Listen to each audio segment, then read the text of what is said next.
ꯇꯥꯕꯤꯔꯤꯕ ꯈ꯭ꯋꯥꯏ ꯄꯨꯝꯅꯃꯛꯄꯨ ꯑꯍꯥꯟꯕꯃꯛꯇꯗ ꯏꯀꯥꯏ ꯈꯨꯝꯅꯕ ꯎꯠꯆꯔꯤ꯫ ꯉꯁꯤꯁꯨ ꯃꯍꯧꯁꯥꯒꯨꯝ ꯃꯌꯥꯝꯒꯤ ꯑꯋꯥ ꯄꯣꯊꯥꯕꯗ ꯉꯥꯏꯍꯥꯛꯇ ꯑꯣꯏꯔꯕꯁꯨ ꯃꯇꯦꯡ ꯄꯥꯡꯖꯕ ꯑꯣꯏꯅ ꯁꯣꯅꯣꯐꯣꯅꯣ ꯍꯥꯏꯕ ꯂꯥꯏꯕꯨ ꯐꯥꯕ ꯍꯥꯏꯕ ꯋꯥꯔꯤ ꯑꯃꯒꯤ ꯑꯍꯥꯟꯕ ꯁꯔꯨꯛ ꯄꯨꯗꯨꯅ ꯂꯥꯛꯆꯔꯤ꯫ ꯋꯥꯔꯤꯁꯤ ꯃꯌꯥꯝ ꯄꯨꯟꯅ ꯑꯃꯨꯛ ꯇꯥꯃꯤꯟꯅꯔꯁꯤ꯫ ꯃꯃꯥꯡꯉꯩꯗ ꯙꯣꯟꯄꯨꯔꯤ ꯀꯧꯕ ꯈꯨꯡꯒꯪ ꯑꯃꯗ ꯃꯍꯥꯗꯦꯕ ꯀꯧꯕ ꯂꯥꯏꯕꯨ ꯅꯤꯡꯖꯕ ꯀꯥꯡꯀꯨꯂꯤ ꯀꯧꯕ ꯅꯤꯄꯥ ꯑꯃ ꯂꯩꯔꯝꯃꯤ꯫ ꯃꯥꯒꯤ ꯅꯨꯄꯤꯒꯤ ꯃꯃꯤꯡꯅ ꯔꯥꯁꯤ ꯗꯦꯕꯤ ꯀꯧꯏ꯫ ꯃꯈꯣꯏ ꯑꯅꯤ ꯌꯥꯝꯅ ꯏꯪꯅ ꯇꯞꯅ ꯃꯌꯨꯝ ꯄꯥꯟꯃꯤꯟꯅꯗꯨꯅ ꯂꯩꯔꯛꯄ ꯃꯇꯝꯗ ꯃꯃꯤꯠꯇ ꯃꯆꯥ ꯎꯔꯛꯇ꯭ꯔꯕꯗ ꯅꯣꯡꯃꯗꯤ ꯀꯥꯡꯀꯨꯂꯤ ꯀꯧꯕ ꯅꯤꯄꯥ ꯑꯁꯤꯅ ꯃꯄꯨꯛꯅꯤꯡ ꯅꯨꯡꯁꯤꯅ ꯃꯕꯨꯡꯉꯣ ꯃꯍꯥꯗꯦꯕꯕꯨ ꯅꯤꯡꯖꯔꯒ ꯈꯟꯖꯔꯛꯈꯤ꯫ ꯏꯕꯨꯡꯉꯣ ꯅꯅꯥꯏꯅ ꯃꯇꯝ ꯄꯨꯝꯅꯃꯛꯇ ꯏꯕꯨꯡꯉꯣꯕꯨ ꯅꯤꯡꯖꯗꯨꯅ ꯏꯆꯥ ꯑꯃꯠꯇ ꯄꯤꯅꯕꯤꯌꯨ ꯅꯤꯖꯕꯗ ꯑꯩꯒꯤ ꯀꯔꯝꯕ ꯗꯣꯁ ꯂꯩꯗꯨꯅ ꯏꯕꯨꯡꯉꯣꯅ ꯑꯩꯕꯨ ꯊꯧꯖꯥꯟꯕꯤꯗ꯭ꯔꯤꯕꯅꯣ? ꯑꯩꯒꯤ ꯏꯔꯥꯜ ꯂꯩꯗꯨꯅ ꯑꯩꯒꯤ ꯑꯅꯤꯡꯕ ꯑꯁꯤ ꯐꯪꯗ꯭ꯔꯤꯕꯅꯤ꯫ ꯑꯗꯨꯅ ꯅꯅꯥꯏꯒꯤ ꯃꯄꯣꯛ ꯑꯁꯤ ꯃꯍꯩ ꯌꯥꯟꯗꯕ ꯃꯄꯣꯛ ꯑꯣꯏꯔꯦ꯫ ꯑꯗꯨꯅ ꯀꯥꯟꯅꯗꯕ ꯃꯄꯣꯛ ꯑꯁꯤ ꯊꯥꯗꯣꯛꯆꯔꯒꯦ꯫ ꯍꯌꯦꯡꯃꯨꯛꯀꯤ ꯃꯄꯣꯛꯇ ꯅꯅꯥꯏꯕꯨ ꯏꯕꯨꯡꯉꯣꯅ ꯊꯧꯖꯥꯟꯕꯤꯌꯨ ꯍꯥꯏꯅ ꯌꯥꯝꯅ ꯃꯄꯨꯛꯅꯤꯡ ꯅꯨꯡꯁꯤꯅ ꯀꯞꯂꯗꯨꯅ ꯂꯩꯔꯝꯕꯗꯒꯤ ꯃꯍꯥꯛ ꯎꯏꯊꯔꯛꯈꯤ꯫ ꯃꯍꯥꯛ ꯍꯤꯞꯊꯔꯛꯇꯨꯅ ꯇꯨꯝꯊꯈꯤ꯫ ꯃꯍꯥꯛꯀꯤ ꯃꯃꯪ ꯑꯗꯨꯗ ꯃꯆꯥ ꯄꯣꯛꯇꯕ ꯅꯤꯄꯥ ꯑꯃ ꯎꯔꯝꯃꯤ꯫ ꯃꯍꯥꯛꯁꯨ ꯑꯍꯜ ꯑꯣꯏꯔꯕ ꯐꯥꯎꯕ ꯃꯆꯥ ꯄꯤꯅꯕꯤꯌꯨ ꯍꯥꯏꯗꯨꯅ ꯃꯍꯥꯗꯦꯕꯕꯨ ꯅꯤꯡꯖꯔꯝꯃꯤ꯫ ꯑꯗꯨꯕꯨ ꯃꯆꯥ ꯐꯪꯂꯛꯇ꯭ꯔꯕꯗ ꯅꯣꯡꯃꯗꯤ ꯅꯤꯄꯥ ꯑꯁꯤꯅ ꯈꯜꯂꯛꯏ, ꯑꯩꯅ ꯇꯥꯏꯕꯪꯗ ꯏꯆꯥ ꯐꯪꯗ꯭ꯔꯕꯗꯤ ꯍꯤꯡꯗꯨꯅ ꯂꯩꯔꯨꯕꯒꯤ ꯀꯔꯤꯕꯨ ꯀꯥꯟꯅꯒꯗꯕꯅꯣ? ꯑꯁꯨꯝ ꯈꯟꯗꯨꯅ ꯑꯩꯇ ꯁꯤꯖꯔꯨꯔꯒꯦ ꯍꯥꯏꯗꯨꯅ ꯃꯂꯌꯥ ꯄꯔꯕꯠꯀꯤ ꯆꯤꯡꯗ ꯀꯥꯈꯠꯇꯨꯅ ꯆꯠꯂꯝꯃꯤ꯫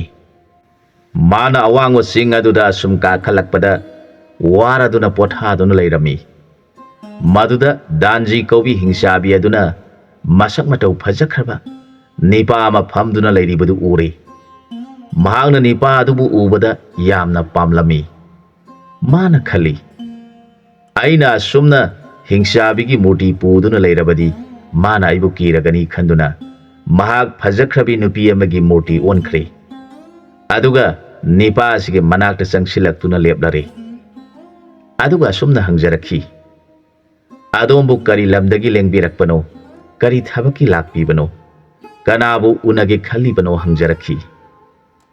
ꯅꯤꯄꯥ ꯑꯗꯨ ꯃꯐꯝ ꯑꯗꯨꯗ ꯃꯤ ꯂꯩꯔꯝꯕ ꯎꯕꯗ ꯌꯥꯝꯅ ꯉꯛꯈꯤ꯫ ꯃꯥꯅ ꯍꯥꯏꯔꯛꯈꯤ, ꯏꯕꯦꯝꯃ ꯁꯛ ꯐꯖꯕꯤ, ꯑꯩꯍꯥꯛ ꯃꯥꯂꯦꯝꯗ ꯂꯩꯖꯕ ꯃꯤꯅꯤ꯫ ꯑꯩꯒꯤ ꯇꯥꯏꯕꯪꯗ ꯏꯆꯥ ꯍꯥꯏꯕꯗꯨ ꯐꯪꯗ꯭ꯔꯕꯗ ꯄꯣꯛꯄꯒꯤ ꯃꯍꯩ ꯌꯥꯟꯗ꯭ꯔꯦ ꯈꯟꯖꯗꯨꯅ ꯁꯤꯔꯨꯔꯒꯦ ꯈꯟꯖꯗꯨꯅ ꯃꯐꯝ ꯈꯪꯗꯅ ꯋꯥꯡꯂꯕ ꯆꯤꯡ ꯑꯁꯤ ꯀꯥꯖꯔꯛꯄꯅꯤ꯫ ꯑꯩꯒꯤ ꯂꯝ ꯊꯨꯡꯐꯝ ꯈꯪꯖꯗꯦ꯫ ꯑꯩꯅ ꯁꯤꯗ꯭ꯔꯤꯕ ꯐꯥꯎꯕ ꯑꯁꯨꯝ ꯑꯋꯥꯡꯕ ꯆꯤꯡ ꯑꯁꯤꯗ ꯂꯩꯔꯤꯕ ꯃꯈꯩ ꯀꯥꯒꯗꯧꯔꯤꯕꯅꯤ꯫ ꯍꯦꯛ ꯆꯠꯄ ꯉꯝꯗ꯭ꯔꯕ ꯃꯇꯝꯗ ꯑꯩ ꯁꯤꯒꯗꯧꯔꯤꯕꯅꯤ ꯍꯥꯏꯔꯛꯈꯤ꯫ ꯋꯥꯗꯨ ꯇꯥꯔꯒ ꯗꯥꯟꯖꯤ ꯀꯧꯕꯤ ꯍꯤꯡꯆꯥꯕꯤꯅ ꯍꯥꯏꯔꯤꯕ ꯋꯥꯐꯝ ꯑꯗꯨꯗꯤ ꯇꯥꯏꯑꯣꯟꯅꯕ ꯋꯥꯐꯝ ꯑꯣꯏꯅ ꯊꯣꯛꯂꯦ꯫ ꯑꯗꯣꯝꯕꯨ ꯏꯕꯦꯝꯃ ꯀꯌꯥꯒꯤ ꯃꯄꯨꯔꯣꯏꯕ ꯑꯣꯏꯕꯤꯔꯕꯒꯦ? ꯑꯃꯨꯛꯇ ꯇꯥꯛꯄꯤꯌꯨꯅꯦ ꯍꯥꯏꯔꯛꯈꯤ꯫ ꯃꯗꯨꯗ ꯅꯤꯄꯥ ꯑꯁꯤꯅ ꯈꯨꯝꯃꯤ, ꯏꯕꯦꯝꯃ ꯑꯩꯒꯤ ꯂꯣꯏꯅꯕꯤꯗꯤ ꯑꯃꯠꯇꯅꯤ꯫ ꯑꯩꯅ ꯃꯥꯕꯨ ꯌꯥꯝꯅ ꯅꯨꯡꯁꯤꯖꯩ꯫ ꯑꯗꯨꯅ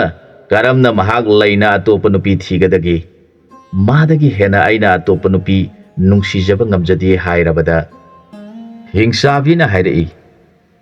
ꯑꯗꯣꯝꯒꯤ ꯋꯥꯐꯝ ꯑꯗꯨ ꯇꯥꯖꯕꯗ ꯌꯥꯝꯅ ꯄꯦꯟꯖꯩ꯫ ꯑꯗꯨꯝ ꯑꯣꯏꯅꯃꯛ ꯅꯤꯄꯥ ꯍꯥꯏꯕꯁꯤꯗꯤ ꯇꯔꯥꯒꯤ ꯃꯄꯨꯅꯤ ꯍꯥꯏꯅꯔꯤꯕꯅꯤ꯫ ꯑꯃꯗ ꯑꯉꯥꯡ ꯐꯪꯕꯤꯗ꯭ꯔꯕꯁꯨ 10 ꯁꯨꯅꯕ ꯃꯊꯪ ꯃꯊꯪ ꯂꯧꯕꯤꯔꯒ ꯆꯥꯡ ꯌꯦꯡꯕꯤꯒꯗꯧꯕꯅꯤ꯫ ꯃꯗꯨ ꯐꯥꯎꯕ ꯑꯉꯥꯡ ꯐꯪꯕꯤꯗ꯭ꯔꯕꯗꯤ ꯑꯗꯣꯝꯅ ꯂꯧꯕꯤꯔꯤꯕ ꯋꯥꯔꯦꯞ ꯑꯗꯨ ꯑꯆꯨꯝꯕꯅꯤ ꯍꯥꯏꯅ ꯂꯧꯕꯤꯌꯨ꯫ ꯅꯠꯇ꯭ꯔꯕꯗꯤ ꯂꯧꯕꯤꯔꯤꯕ ꯐꯤꯔꯦꯞ ꯑꯗꯨ ꯑꯔꯥꯟꯕꯅꯤ, ꯁꯣꯏꯗꯅ ꯗꯣꯁ ꯐꯪꯒꯅꯤ ꯍꯥꯏꯔꯛꯈꯤ꯫ ꯅꯤꯄꯥ ꯑꯁꯤꯅ ꯍꯤꯡꯆꯥꯕꯤꯅ ꯍꯥꯏꯔꯤꯕ ꯋꯥ ꯑꯗꯨ ꯇꯥꯔꯒ ꯈꯜꯂꯤ, ꯃꯥꯅ ꯍꯥꯏꯔꯤꯕ ꯑꯁꯤ ꯆꯨꯝꯃꯤ꯫ ꯅꯤꯄꯥ ꯍꯥꯏꯕꯁꯤꯗꯤ 10ꯒꯤ ꯃꯄꯨꯅꯤ ꯍꯥꯏꯅꯩ꯫ ꯑꯗꯨꯅ ꯑꯩꯅ ꯅꯨꯄꯤ ꯑꯗꯨꯗ ꯏꯆꯥ ꯐꯪꯗ꯭ꯔꯕꯁꯨ ꯃꯊꯪ ꯃꯊꯪ ꯅꯨꯄꯤ 10 ꯁꯨꯅꯕ ꯊꯤꯔꯒ ꯌꯦꯡꯈꯤꯕ ꯇꯥꯔꯕꯗꯤ ꯁꯣꯏꯗꯅ ꯑꯃꯗꯒꯤ ꯏꯆꯥ ꯐꯪꯕ ꯌꯥꯏ꯫ ꯑꯗꯨꯕꯨ ꯑꯩꯗꯤ ꯆꯤꯡ ꯑꯁꯤ ꯑꯃꯨꯛ ꯍꯟꯊꯅ ꯆꯠꯄ ꯉꯝꯈꯤꯒꯗ꯭ꯔꯥ ꯈꯜꯂꯛꯂꯦ꯫ ꯅꯤꯄꯥ ꯑꯗꯨꯒꯤ ꯇꯦꯊꯔꯛꯄ ꯃꯑꯣꯡꯗꯨ ꯎꯔꯒ ꯗꯥꯟꯖꯤ ꯀꯧꯕꯤ ꯍꯤꯡꯆꯥꯕꯤ ꯑꯗꯨꯅ ꯍꯥꯏꯔꯛꯈꯤ, ꯑꯩꯁꯨ ꯏꯆꯥ ꯐꯪꯂꯕꯤ ꯂꯩꯁꯥꯕꯤ ꯑꯃꯅꯤ ꯑꯗꯨꯅ ꯑꯩꯒ ꯂꯣꯏꯅꯗꯨꯅ ꯃꯇꯝ ꯈꯔꯗꯪ ꯏꯆꯥ ꯐꯪꯕꯤꯕ꯭ꯔꯥ ꯍꯥꯏꯅ ꯌꯦꯡꯕꯤꯈꯣ ꯑꯗꯨꯅ ꯑꯗꯣꯝꯒꯤ ꯑꯐꯕ ꯙꯔꯃ ꯑꯣꯏꯒꯅꯤ ꯍꯥꯏꯔꯛꯂꯕꯗ ꯅꯤꯄꯥꯗꯨꯅ ꯍꯥꯏꯔꯛꯏ ꯏꯕꯦꯝꯃ ꯅꯍꯥꯛꯄꯨ ꯀꯅꯥꯅꯣ ꯃꯇꯧ ꯀꯔꯝꯅ ꯃꯤ ꯅꯍꯥꯛꯅ ꯃꯐꯝꯁꯤꯗ ꯂꯩꯔꯝꯂꯤꯕꯅꯣ ꯍꯪꯂꯛꯈꯤ ꯅꯤꯄꯥꯗꯨꯒꯤ ꯋꯥꯗꯨ ꯇꯥꯔꯒ ꯍꯤꯡꯆꯥꯕꯤꯅ ꯅꯅꯥꯏ ꯑꯩꯍꯥꯛꯁꯨ ꯂꯥꯏꯕꯛ ꯌꯥꯝꯅ ꯊꯤꯗꯨꯅ ꯏꯄꯥ ꯏꯃꯥ ꯑꯅꯤꯃꯛ ꯁꯤꯈ꯭ꯔꯕꯗ ꯁꯤꯔꯨꯔꯒꯦ ꯍꯥꯏꯗꯨꯅ ꯆꯤꯡ ꯑꯁꯤꯗ ꯑꯁꯨꯝ ꯂꯥꯛꯄꯗꯒꯤ ꯃꯐꯝ ꯑꯁꯤ ꯌꯧꯔꯛꯈꯤꯕꯅꯤ ꯑꯃꯨꯛ ꯍꯟꯅ ꯀꯨꯝꯊꯒꯗꯧꯕꯁꯨ ꯆꯠꯄ ꯉꯝꯂꯔꯣꯏ ꯈꯟꯗꯨꯅ ꯃꯐꯝ ꯑꯁꯤꯗ ꯐꯪꯕ ꯎꯍꯩ ꯆꯥꯗꯨꯅ ꯍꯤꯡꯂꯤꯕꯅꯤ ꯍꯥꯏꯔꯦ ꯍꯤꯡꯆꯥꯕꯤꯒꯤ ꯋꯥꯗꯨ ꯇꯥꯔꯒ ꯅꯤꯄꯥꯗꯨꯁꯨ ꯃꯥꯒ ꯂꯩꯃꯤꯟꯅꯕ ꯍꯥꯏꯕ ꯑꯗꯨꯗ ꯌꯥꯔꯗꯨꯅ ꯃꯈꯣꯏ ꯂꯩꯃꯤꯟꯅꯔꯦ ꯆꯍꯤ ꯐꯥꯔꯛꯄꯗ ꯃꯆꯥꯅꯨꯄꯤ ꯑꯃ ꯄꯣꯛꯂꯦ ꯃꯗꯨꯗ ꯅꯤꯄꯥꯁꯤꯒꯤ ꯊꯃꯣꯏꯗꯨ ꯌꯥꯝꯅ ꯄꯦꯟꯖꯈꯤ ꯑꯗꯨꯕꯨ ꯄꯣꯛꯂꯤꯕ ꯑꯉꯥꯡ ꯑꯁꯤꯗꯤ ꯍꯤꯡꯆꯥꯕꯤ ꯃꯃꯥꯒꯤ ꯖꯥꯠ ꯑꯣꯏꯅ ꯇꯧꯈꯤꯕꯅ ꯃꯍꯥꯛ ꯎꯍꯩ ꯆꯥꯗꯨꯅ ꯂꯩꯕ ꯑꯗꯨ ꯃꯥꯅ ꯄꯥꯝꯂꯝꯗꯦ ꯑꯗꯨꯅ ꯃꯍꯥꯛꯅ ꯃꯃꯥ ꯃꯄꯥ ꯑꯅꯤꯗꯨꯕꯨ ꯊꯥꯗꯣꯛꯇꯨꯅ ꯑꯇꯣꯞꯄ ꯃꯐꯝ ꯑꯃꯗ ꯂꯩꯈꯤꯗꯨꯅ ꯕꯣꯟ ꯑꯗꯨꯗ ꯂꯩꯕ ꯁꯥ ꯐꯥꯗꯨꯅ ꯆꯥꯔꯒ ꯅꯨꯡꯉꯥꯏꯅ ꯂꯩꯈꯤ ꯅꯤꯄꯥꯗꯨꯅ ꯃꯆꯥ ꯎꯔꯛꯇ꯭ꯔꯕ ꯑꯗꯨꯗ ꯃꯥꯒꯤ ꯅꯨꯄꯤ ꯌꯦꯡꯂꯒ ꯏꯕꯦꯝꯃ ꯏꯆꯥ ꯑꯗꯨꯅ ꯃꯐꯝ ꯀꯗꯥꯏꯗ ꯂꯩꯈ꯭ꯔꯕꯅꯣ ꯏꯆꯥꯒꯤ ꯃꯁꯛ ꯎꯔꯛꯇꯕꯁꯤ ꯑꯩꯒꯤ ꯊꯃꯣꯏ ꯑꯁꯤ ꯅꯨꯡꯉꯥꯏꯖꯗꯦ ꯍꯥꯏꯔꯛꯈꯤ ꯃꯗꯨꯗ ꯍꯤꯡꯆꯥꯕꯤꯅ ꯈꯨꯝꯖꯔꯛꯈꯤ ꯏꯕꯨꯡꯉꯣ ꯆꯤꯡ ꯑꯁꯤꯗꯤ ꯑꯉꯥꯡ ꯍꯦꯛ ꯄꯣꯛꯄꯒ ꯑꯉꯥꯡ ꯑꯗꯨꯅ ꯃꯥꯅ ꯊꯣꯛꯄ ꯊꯤꯗꯨꯅ ꯆꯠꯅꯩ ꯃꯃꯥ ꯃꯄꯥꯗ ꯑꯌꯦꯠꯄ ꯄꯤꯅꯗꯦ ꯍꯥꯏꯔꯛꯈꯤ ꯋꯥꯗꯨ ꯇꯥꯔꯒ ꯃꯆꯥ ꯐꯪꯖꯅꯤꯡꯕ ꯅꯤꯄꯥꯗꯨꯅ ꯀꯔꯤ ꯋꯥꯅꯣꯅꯦ ꯍꯥꯏꯔꯤꯕ ꯋꯥꯁꯤꯕꯨ ꯇꯥꯏꯕꯪꯗꯤ ꯃꯆꯥ ꯃꯁꯨ ꯄꯣꯛꯄ ꯇꯥꯟꯅꯔꯤꯕꯁꯤꯗꯤ ꯃꯆꯥ ꯃꯁꯨ ꯑꯗꯨꯒꯤ ꯃꯑꯣꯡ ꯃꯇꯧ ꯀꯨꯝꯍꯩ ꯌꯦꯡꯖꯒꯦ ꯈꯟꯅꯔꯤꯕꯅꯤ ꯑꯗꯨꯕꯨ ꯍꯥꯏꯔꯤꯕ ꯋꯥꯐꯝ ꯑꯁꯤꯗꯤ ꯆꯤꯡꯅꯗꯕ ꯉꯝꯗꯦ ꯍꯥꯏꯗꯨꯅ ꯋꯥꯈꯜ ꯈꯟꯗꯨꯅ ꯇꯨꯃꯤꯟꯅ ꯂꯩꯈꯤ ꯑꯗꯨꯒ ꯍꯤꯡꯆꯥꯕꯤꯒꯤ ꯃꯆꯥꯅꯨꯄꯤ ꯑꯁꯤ ꯍꯤꯡꯆꯥꯕꯤꯒꯤ ꯂꯤꯆꯠ ꯆꯠꯇꯨꯅ ꯁꯥ ꯉꯥ ꯑꯍꯤꯡꯕ ꯆꯥꯗꯨꯅ ꯂꯩꯈꯤꯕꯅ ꯃꯄꯥ ꯃꯃꯥ ꯑꯅꯤꯕꯨ ꯀꯥꯎꯊꯣꯛꯈ꯭ꯔꯦ ꯅꯤꯡꯁꯤꯡꯈꯤꯗ꯭ꯔꯦ ꯃꯍꯥꯛ ꯍꯧꯖꯤꯛ ꯅꯣꯡꯃꯒꯤ ꯑꯐꯪ ꯑꯐꯪꯕ ꯁꯥ ꯉꯥ ꯐꯥꯗꯨꯅ ꯆꯥꯔꯒ ꯃꯥꯒꯤ ꯅꯨꯡꯉꯥꯏꯖꯕ ꯍꯥꯏꯕꯗꯨ ꯑꯣꯏꯈ꯭ꯔꯦ ꯅꯣꯡꯃꯗꯤ ꯃꯨꯅꯤ ꯂꯥꯏꯅꯤꯡꯕ ꯑꯃ ꯍꯤꯡꯆꯥꯕꯤꯒꯤ ꯃꯆꯥꯅ ꯂꯩꯔꯤꯕ ꯃꯐꯝ ꯑꯗꯨꯗ ꯆꯠꯂꯝꯃꯤ ꯍꯤꯡꯆꯥꯕꯤꯒꯤ ꯃꯆꯥꯅꯨꯄꯤꯅ ꯇꯥꯏꯕꯪ ꯃꯤ ꯑꯗꯨꯕు ꯎꯕꯗ ꯌꯥꯝꯅ ꯆꯥꯅꯤꯡꯂꯝꯃꯤ ꯃꯥꯅ ꯃꯨꯅꯤ ꯑꯗꯨꯕꯨ ꯐꯥꯔꯦ ꯑꯗꯨꯒ ꯍꯥꯏꯔꯛꯏ ꯅꯍꯥꯛꯇꯤ ꯑꯩꯒꯤ ꯆꯤꯟꯖꯥꯛ ꯑꯣꯏꯕ ꯇꯥꯔꯦ ꯃꯨꯅꯤ ꯑꯗꯨꯅ ꯑꯩꯗꯤ ꯂꯥꯏ ꯅꯤꯡꯕꯅꯤ ꯆꯥꯒꯅꯨ ꯅꯪꯅ ꯑꯩꯕꯨ ꯆꯥꯔꯕꯗꯤ ꯁꯣꯏꯗꯅ ꯐꯠꯇꯕ ꯑꯣꯏꯒꯅꯤ ꯍꯥꯏꯔꯕꯗ ꯍꯤꯡꯆꯥꯕꯤꯅ ꯌꯥꯕ ꯂꯩꯇ꯭ꯔꯕꯗ ꯃꯨꯅꯤ ꯑꯗꯨꯅ ꯍꯥꯏꯔꯛꯈꯤ ꯑꯩꯅ ꯍꯥꯏꯔꯤꯕꯁꯤꯗ ꯅꯪꯅ ꯌꯥꯗ꯭ꯔꯕꯗꯤ ꯅꯍꯥꯛ ꯅꯃꯥ ꯅꯄꯥ ꯑꯅꯤꯕꯨꯁꯨ ꯆꯥꯔꯣ ꯍꯥꯏꯅ ꯁꯥꯞ ꯇꯧꯔꯛꯈꯤ ꯃꯨꯅꯤꯒꯤ ꯁꯥꯞ ꯑꯗꯨꯗ ꯍꯤꯡꯆꯥꯕꯤ ꯑꯗꯨ ꯁꯥꯎꯔꯗꯨꯅ ꯃꯨꯅꯤ ꯑꯗꯨꯕꯨ ꯊꯨꯅ ꯍꯥꯠꯇꯨꯅ ꯆꯥꯊꯣꯛꯈ꯭ꯔꯦ ꯃꯨꯅꯤꯒꯤ ꯍꯛꯆꯥꯡ ꯑꯗꯨ ꯆꯥꯔꯨꯕꯗꯒꯤ ꯍꯤꯡꯆꯥꯕꯤꯒꯤ ꯃꯆꯥꯅꯨꯄꯤ ꯑꯁꯤ ꯃꯤꯒꯤ ꯏ ꯌꯥꯝꯅ ꯄꯥꯝꯂꯛꯂꯦ ꯃꯥꯅ ꯃꯤ ꯂꯩꯕ ꯀꯣꯏꯊꯤ ꯊꯤꯔꯛꯂꯦ ꯅꯣꯡꯃꯗꯤ ꯃꯃꯥ ꯃꯄꯥ ꯑꯅꯤꯅ ꯂꯩꯔꯤꯕ ꯃꯐꯝꯗ ꯂꯥꯛꯂꯦ ꯃꯍꯥꯛꯅ ꯅꯤꯄꯥ ꯑꯃꯒ ꯅꯨꯄꯤ ꯑꯃꯒ ꯎꯍꯩ ꯆꯥꯗꯨꯅ ꯂꯩꯔꯤꯕꯗꯨ ꯎꯔꯒ ꯃꯈꯣꯏ ꯑꯅꯤ ꯑꯁꯤꯗꯤ ꯍꯥꯎꯔꯒꯅꯤ ꯃꯈꯣꯏ ꯑꯅꯤꯃꯛ ꯐꯥꯗꯨꯅ ꯆꯥꯊꯣꯛꯂꯒꯦ ꯈꯟꯗꯨꯅ ꯃꯃꯥ ꯑꯗꯨ ꯍꯥꯟꯅ ꯐꯥꯗꯨꯅ ꯍꯥꯠꯂꯦ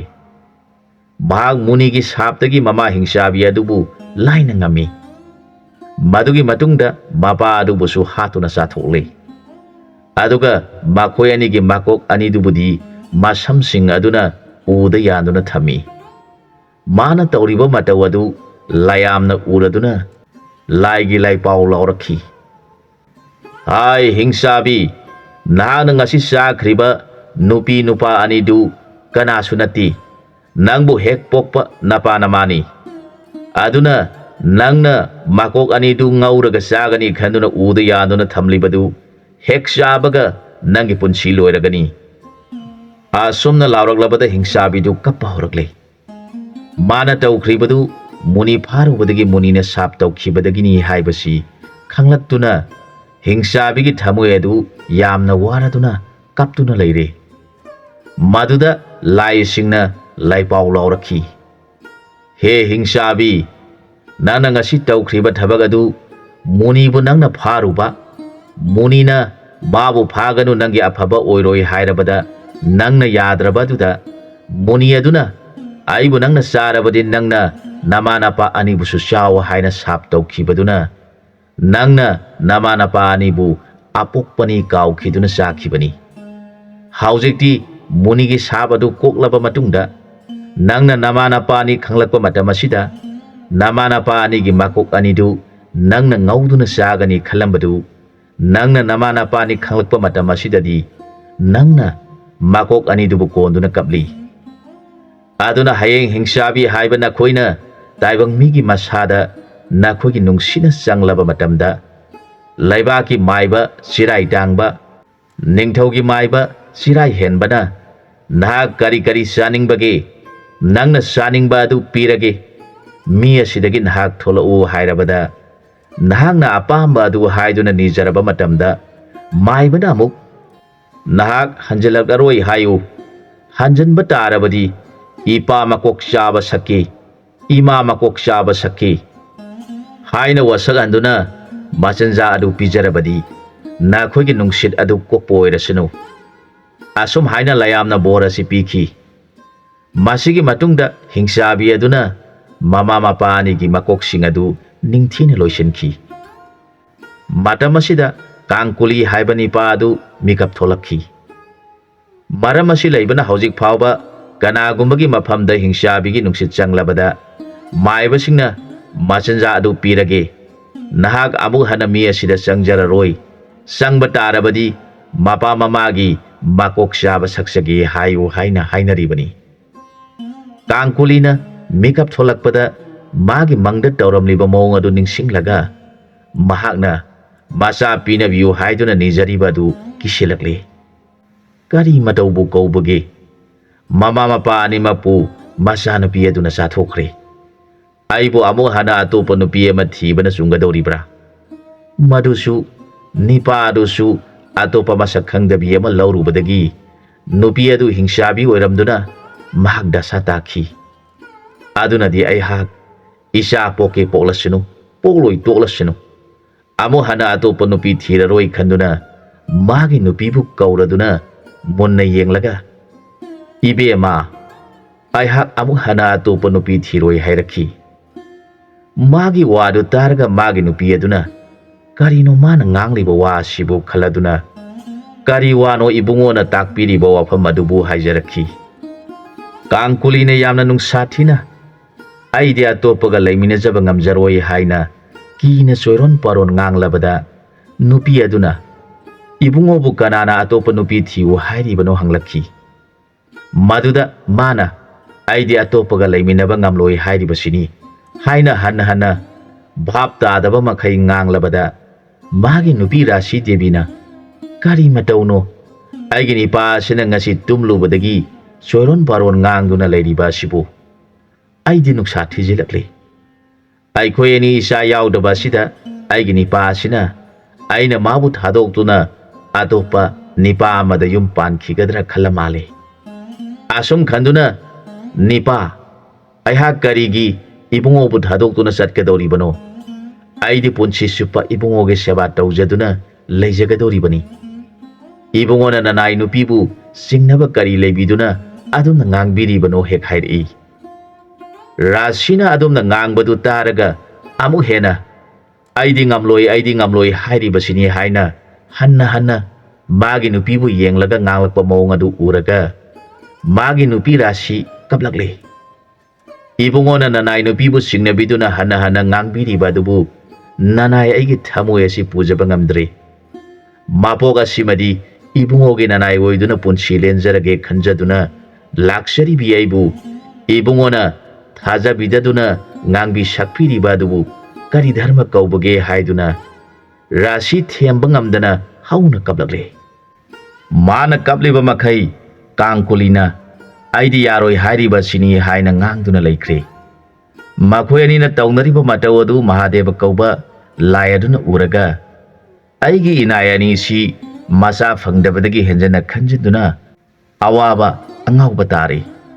aduna di makhoi ani gi masa amatang di pirage khanduna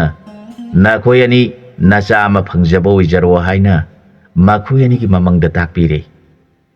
rasi di bidi mikap tholakpa matamda yamna harau jarami ꯑꯗꯨꯒ ꯀꯥꯡꯀꯨꯂꯤ ꯍꯥꯏꯔꯤꯕ ꯅꯤꯄꯥ ꯑꯁꯤꯗꯤ ꯃꯍꯥꯗꯦꯕꯒꯤ ꯕꯣꯔ ꯑꯗꯨ ꯃꯃꯪꯗ ꯍꯥꯏꯔꯝꯕꯗꯒꯤ ꯅꯍꯥꯟ ꯃꯥꯅ ꯃꯃꯪꯗ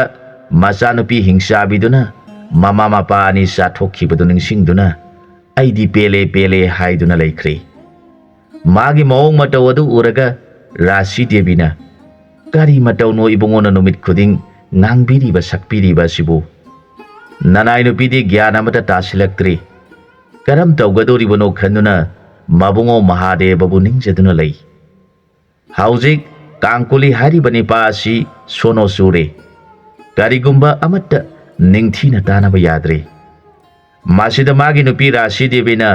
ꯃꯕꯨꯡꯉꯣꯒꯤ ꯇꯧꯔꯤꯕ ꯃꯑꯣꯡ ꯑꯁꯤꯗ ꯑꯋꯥꯕ ꯋꯥꯈꯜ ꯑꯣꯏꯔꯦ꯫ ꯑꯗꯨꯝ ꯑꯣꯏꯅꯃꯛ ꯃꯍꯥꯛ ꯃꯤꯔꯣꯟꯈ꯭ꯔꯦ꯫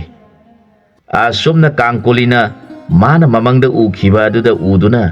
ꯃꯍꯥꯛ ꯀꯤꯅ ꯒ꯭ꯌꯥꯟ ꯇꯥꯗꯅ ꯉꯥꯡꯅꯕ ꯌꯥꯗꯅ ꯂꯩꯔꯛꯄꯅ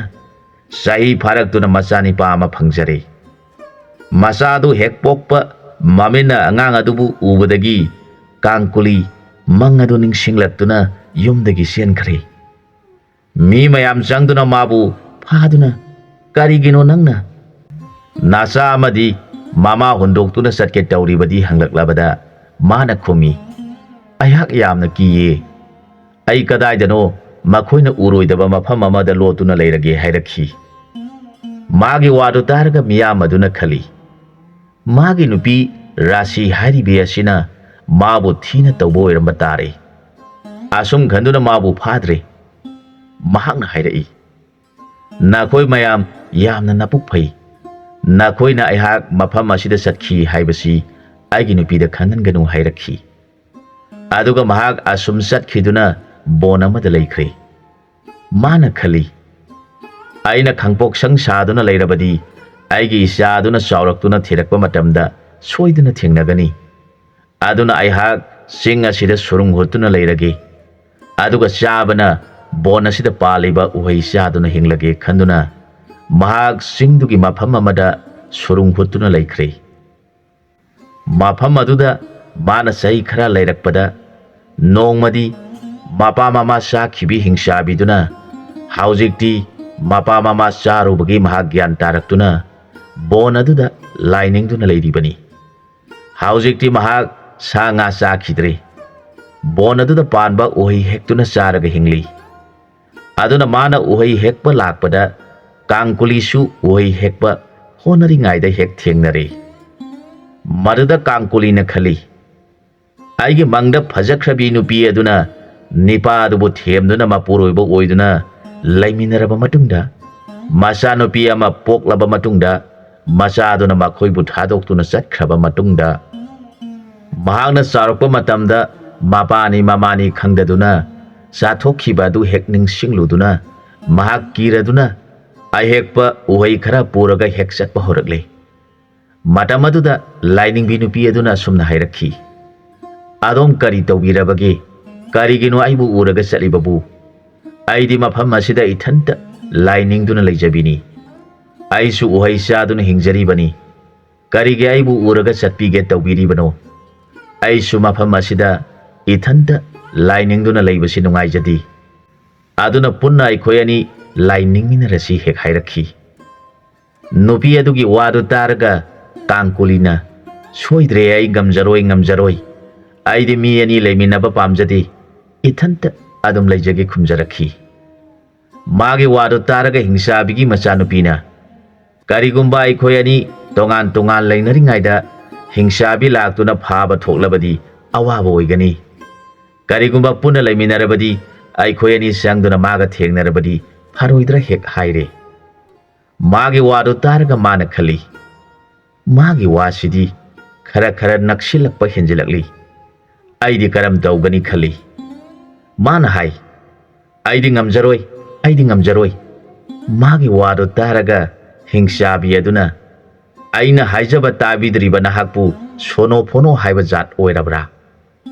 ꯃꯥꯒꯤ ꯋꯥꯗꯨ ꯇꯥꯔꯒ ꯀꯥꯡꯀꯨꯂꯤꯅ, ꯑꯩ ꯉꯝꯖꯔꯣꯏ ꯍꯥꯏꯔꯒ ꯃꯍꯥꯛ ꯍꯤꯞꯊꯈ꯭ꯔꯦ꯫ ꯃꯍꯥꯛ ꯒ꯭ꯌꯥꯟ ꯃꯥꯡꯈ꯭ꯔꯦ꯫ ꯃꯇꯝ ꯑꯗꯨꯗ ꯍꯤꯡꯆꯥꯕꯤ ꯑꯗꯨꯅ ꯏꯁꯤꯡ ꯂꯧꯔꯨꯗꯨꯅ ꯃꯥꯒꯤ ꯃꯀꯣꯛꯇ ꯊꯥꯕꯤꯔꯒ ꯃꯁꯥ ꯄꯨꯝꯅꯃꯛ ꯅꯣꯏꯗꯨꯅ ꯒ꯭ꯌꯥꯟ ꯂꯥꯡꯅꯕ ꯍꯣꯠꯅꯔꯤꯉꯩꯗ Kangkuli gyan laktuna mamit panglakli.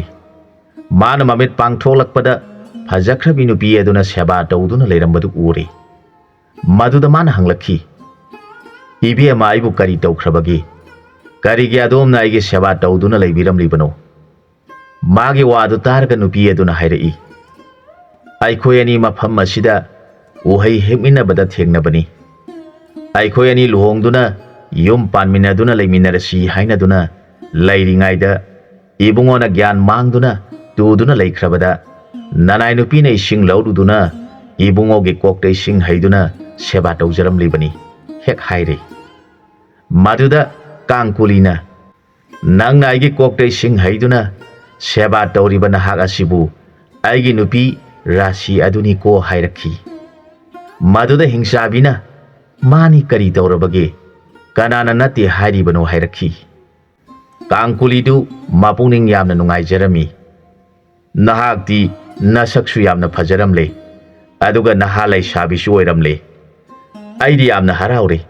Nangna adumna tawrakani haibadi aidi khangludi haiduna yamna harauna magi nupi rasini khanduna makhoi ani leiminare. Nupi aduna ibungona lai ningpham asida nungaine ishorgi mingkhai sonduna leibiramu. Nanai nupina aikhoi ani sanaba hai hek charukhige haiduna lainingbi hingsabi aduna numit khuding hai hekluduna makhoi ani saduna nungaina leiri. Asomdana Rasi Devina macha ama phangladuna mapuroiba aduna macha phangba numit adudagi kijai haiduna satkhibana hauze angang asi pakhang phajilakle. Nongmadi macha nipa asina mama yenglaga hanglakhi. Ima aikhoi gi pabung adubu kari maming kaubage mafam kadaida leibage kari maramgi damakta aikhoi ga puna leiminadribano takpiu imana. Asengba wafam adu aidi pokpadagi ipa masak khangdaba macha haibadu oiduna ngasi phawba leiribani. Aigi thamoi asi yamna nungaiti haireklabada mama aduna hairakhi. Ibungo nangi pabung aduna macha amatang phangjage haiduna Mahadeva kauba laibu ningsaduna leiminarakpani. Adubu nongmagi numit amada mahak asum phamlambadagi tumthakhi. Mana nungaina tumjaba aduda imanasu pothajasinu khanduna mabu haudoktre. Mana mikap tholakpadagi mahak kire mahak ngamloi haiduna imana haijaba pumnamak amata tabidana aibusu kijai haire. Magi mataw aduda imana kari daurabano haiduna laikai ahansing kauduna yenghanbada makhoina masigi laina asidi sonophono haiba duni haire. Imana khali sonophono haiba laisu leibure khanduna imana mabu themduna sahi amadi laiminaraba matungda nahak pokpa numit aduda mahak kire aiha ngamjaroi haiduna satpa horaklabada laikai misingna kadaida satkadoribano haiduna khamba adu yadaduna nangi pabung adu mafam khangdana ima isabu thadoktuna satkhibadagi ngasi phawba halaktribasini. Napabunggi thaudo adu imadi yamna nungaiti. Mahakti matam pumnamakta yamna tapsaba ingjaba Mahadevagi seba tawjaba misak amani. Mana adumna tawrakani haibadi imadi thajaba ngamdi. Matau karamna sonophono haiba lai adubu thengnaruribano. Imagi leibag asi thina tamlamla male. Asum hairaga Rasi macha adu yengduna kaptuna lei. Maduda macha nipa aduna ima madugi damakta thoina wabirukiganu. Nasa aina ipabu sonophono chuhaliba lai adu pharaga machin hangduna dandi pigani hairakhi. Masagi wadu targa Rasi kaubi mama aduna ibungo nangna matau karam tauna napabungbu thigadoribano. Isana pokpa numit adumaktada napadi miyamna khamba ngamdana satkhiduna mangkhrabani. Magi masada gyan haibadu amata yaukhidabani. Mana haibabu kire ai ngamjaroi asina singbasina magi loinabi oiduna ima isabu thadoktuna satkhibani. Napagi khanbada nama aidi nungaifam khangdrabani. Mahangna ꯀꯗꯥꯏꯗꯕꯨ ꯂꯩꯔꯝꯒꯗꯕ ꯀꯔꯝ ꯇꯧꯅ ꯂꯦꯜꯂꯝꯒꯗꯕ ꯄꯨꯝꯅꯃꯛꯁꯤ ꯈꯟꯊꯔꯨꯔꯒ ꯏꯃꯥꯒꯤ ꯊꯃꯣꯏ ꯑꯁꯤ ꯂꯩꯐꯝ ꯈꯪꯗꯅ ꯅꯤꯡꯉꯝꯗꯕ ꯄꯨꯝꯅꯃꯛ ꯏꯆꯥꯒꯤ ꯅꯐꯝꯗ ꯎꯠꯆꯅꯤꯡꯗꯨꯅ ꯂꯩꯔꯤꯕꯅꯤ ꯍꯥꯏꯔꯒ ꯃꯃꯥ ꯑꯗꯨ ꯍꯤꯡꯅ ꯍꯤꯡꯅ ꯃꯄꯨꯔꯣꯏꯕꯒꯤꯗꯃꯛꯇ ꯀꯞꯆꯔꯤ꯫ ꯃꯃꯥ ꯑꯗꯨꯒꯤ ꯃꯇꯧ ꯎꯖꯔꯒ ꯃꯆꯥꯅ ꯌꯦꯡꯕ ꯉꯝꯗꯕꯗꯒꯤ ꯍꯧꯖꯤꯛꯃꯛ ꯑꯩꯍꯥꯛ ꯁꯣꯅꯣꯐꯣꯅꯣ ꯀꯧꯕ ꯂꯥꯏꯕꯨ ꯊꯤꯕ ꯆꯠꯂꯦ ꯍꯥꯏꯗꯨꯅ ꯆꯠꯈ꯭ꯔꯦ꯫ ꯃꯍꯥꯛꯅ ꯃꯤ ꯈꯨꯗꯤꯡꯃꯛꯇ ꯁꯣꯅꯣꯐꯣꯅꯣ ꯀꯧꯕ ꯂꯥꯏ ꯑꯗꯨ ꯃꯁꯛ ꯈꯪꯕ꯭ꯔꯥ ꯇꯥꯛꯄꯤꯌꯨ ꯍꯥꯏꯗꯨꯅ ꯍꯪꯗꯨꯅ ꯆꯠꯂꯕꯗ ꯃꯥꯅ ꯍꯪꯂꯤꯕ ꯃꯤꯁꯤꯡ ꯑꯗꯨꯅ ꯀꯔꯤ ꯋꯥꯅꯣ, ꯃꯍꯥꯛ ꯑꯁꯤꯕꯨ ꯑꯉꯥꯎꯕ ꯃꯤ ꯑꯣꯏꯕ ꯇꯥꯔꯦ ꯈꯟꯗꯨꯅ ꯂꯪꯅꯔꯛꯈꯤ꯫ ꯍꯣꯏ ꯏꯕꯨꯡꯉꯣ, ꯁꯣꯅꯣꯐꯣꯅꯣ ꯍꯥꯏꯔꯤꯕ ꯂꯥꯏ ꯑꯗꯨꯗꯤ ꯁꯣꯅꯣꯅ ꯃꯌꯨꯡ ꯑꯣꯏꯔꯒ ꯐꯣꯅꯣꯅ ꯃꯐꯦꯟ ꯑꯣꯏꯗꯨꯅ ꯄꯥꯟꯕ ꯂꯝ ꯑꯗꯨꯗ ꯊꯤꯔꯨꯁꯣ, ꯃꯐꯝ ꯑꯗꯨꯗ ꯂꯩꯕꯅꯤ ꯍꯦꯛ ꯍꯥꯏꯔꯦ꯫ ꯋꯥꯗꯨ ꯇꯥꯕꯗ ꯔꯥꯁꯤꯒꯤ ꯃꯆꯥꯅꯤꯄꯥ ꯑꯁꯤꯅ ꯈꯜꯂꯤ, ꯁꯣꯅꯣꯐꯣꯅꯣ ꯍꯥꯏꯕ ꯂꯝ ꯑꯁꯤ ꯂꯩꯕ ꯑꯣꯏꯔꯦ꯫ ꯑꯗꯨ ꯑꯣꯏꯔꯕꯗꯤ ꯑꯩꯍꯥꯛ ꯂꯝ ꯑꯗꯨꯕꯨ ꯐꯪꯅꯕ ꯍꯪꯗꯨꯅ ꯊꯤꯔꯒꯦ ꯈꯟꯗꯨꯅ ꯃꯥꯅ ꯂꯥꯛꯄ ꯈꯨꯡꯒꯪ ꯈꯨꯗꯤꯡꯗ ꯍꯪꯖꯔꯛꯈꯤ꯫ ꯁꯣꯅꯣꯐꯣꯅꯣ ꯍꯥꯏꯔꯤꯕ ꯂꯝ ꯑꯗꯨꯕꯨ ꯀꯔꯝꯕ ꯃꯐꯝꯗ ꯂꯩꯕꯒꯦ ꯇꯥꯛꯄꯤꯌꯨ꯫ ꯑꯁꯨꯝ ꯍꯥꯏꯅ ꯍꯦꯛ ꯍꯪꯂꯕꯗ ꯃꯥꯅ ꯍꯪꯂꯨꯔꯤꯕ ꯃꯤꯁꯤꯡ ꯑꯗꯨꯅ ꯀꯔꯤ ꯋꯥꯅꯣ ꯃꯥꯅ ꯍꯪꯂꯤꯕ ꯑꯁꯤꯗꯤ, ꯃꯍꯥꯛ ꯑꯁꯤꯕꯨ ꯑꯉꯥꯎꯕ ꯍꯥꯏꯕꯗꯨꯔꯥ?